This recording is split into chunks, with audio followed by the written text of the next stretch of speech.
government intervention and the free market with the Declaration of Independence. We are endowed. Now, you do need to leave creator aside, because for the founders, creator for many of them meant nature. So let's not argue about that term. You are endowed with certain inalienable rights, and among these are life, liberty, and the pursuit of happiness. Now, first off, as far as property is concerned, property was omitted because in the early 18th century, property meant that which was proper to us above board, which included life, liberty, the pursuit of happiness, and material goods, and that's why property was left out. Read English levelers and other 18th century writers, and they're very clear about that. Life, liberty, the pursuit of happiness. Now, all of these rights do not involve any rights to any things. They are all rights to action.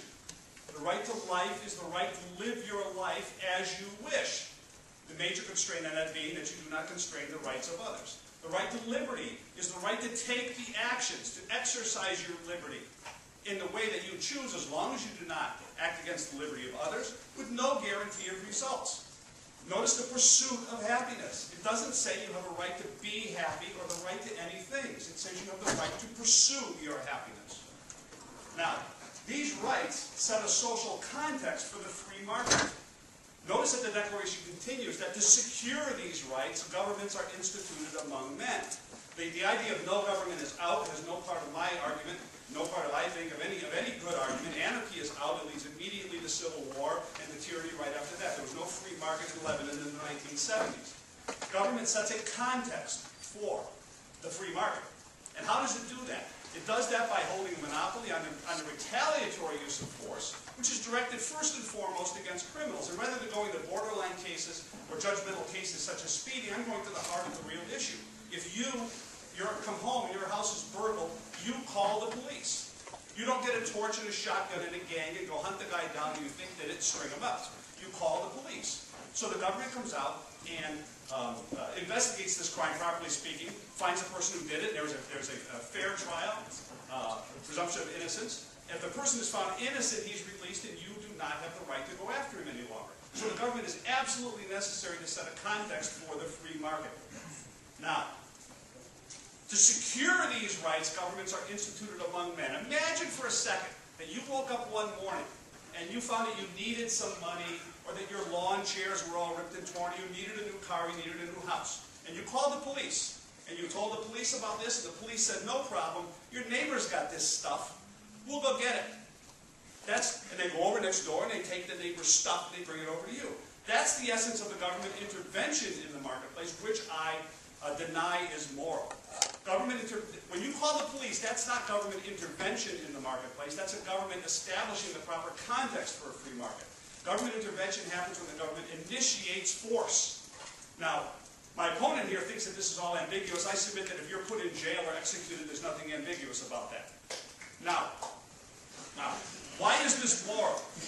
This is moral because it strikes to the very heart of what life is. Life is a process, and here I will quote Ayn Rand on this because I can't have a better way to say it. Life is a process of self-sustaining, self-generated action. Action to sustain the living organism that is self-generated. Just think about what death is for a minute. How do you know that someone has died? The answer is lack of action. No motion, no respiration, no heartbeat, no flatline, brainwaves, etc. Life is action. And these understanding of rights as rights to action to be protected by a government secured for that purpose is moral, because it allows each individual to pursue his life in the context with others. You do not need rights on a desert island. You would simply do what was right for you to do in your best judgment. It's when you live with others that rights need to be defined. Since rights are going out the window today and being replaced with, rights to action are going out the window today and being replaced with the rights to things, we're reverting to what's basically an institutionalized Hobbesian state of nature, where everything is open for anyone else to take as long as you can get a big enough gang in Washington. And that is what I oppose. Now, let's think a little more deeply about why this is moral. It's easy to see right to liberty as a right to action, limited by the rights of others. And bear in mind that a rational person knows he lives with other people and does not presume to do anything he wants in contradiction to their nature, because he knows that that would lead, well, one part of it is that it would lead to the same actions against him. It would destroy the social context and destroy the free market. But let's think about action in a different way. Your right to think is an action. Your thinking is an action. Your right to think and to think for yourself is action, and your ability to process food. When you sit at the cafeteria line, you don't eat for the person next to you. When you're in my classroom, I don't put all your papers together, mix up the pages, and give one grade to the class. I evaluate you as an individual. So this concept of rights presumes that you have the ability to think, that your ability to make choices for your own life, and that you ever have the ability to run your own life in this proper context of a free market. Free market here, we understand, is the ability to make these choices voluntarily in context with others and to deal with them voluntarily. And bear in mind the context. This does not mean that you can therefore form a gang with somebody else and go rob your neighbor, because that's the initiation of force, and the government is right to come down on you and to restrain you by force in a retaliatory way. So these rights relate very deeply to what it means to be a human being, but it relates to what it means to be a rational, thinking, acting human being. Now let's consider more deeply something else. 1 minute. Something else. Yes? 30 seconds. Okay. Something else about this. It presumes a certain view of reality. It presumes a view in which you are able to act and are able to make meaningful choices in your life and to pursue your own happiness.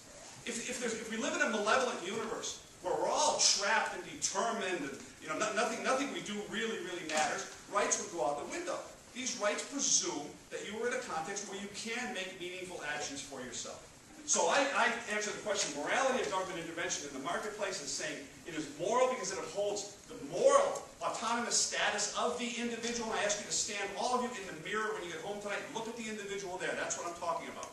I don't see an amorphous social whole here. I see individuals who came under their own choices. Government intervention is the initiation of force, not the retaliatory use, the initiation of force, and the free market is a form or a context or a social context in which human beings are able to deal with each other voluntarily. Thank you.